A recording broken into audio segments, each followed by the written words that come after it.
Taxila stunned the Greeks. It wasn't a fortress, it was a city of thinkers. A place where scholars debated under open skies.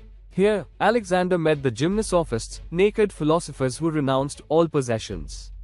Among them was Calenus, who would later accompany Alexander and shape his view of Indian wisdom. But this was no time for philosophy. East of Taxila stood Porus, king of the land between the Jhelum and Chenab. Tall, proud, and unyielding, Porus was everything he was not. And as rain clouds gathered, the two greatest commanders of their age prepared to face each other. When Alexander reached the Jhelum river, the monsoon had arrived. The river swelled into a roaring wall of water. Porus camped on the far bank, his elephants standing like towers of war. For weeks, the two armies stared across the storm. Alexander could not cross. Porus would not attack. Then, under a night of thunder and rain, Alexander struck.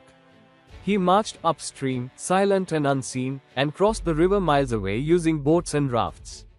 At dawn, his men stood behind Porus's army. The trap was sprung. The Battle of the Hydaspes that followed was one of the most brutal in ancient history. Porus unleashed his 200 war elephants, their tusks armored with iron. The ground trembled as they charged.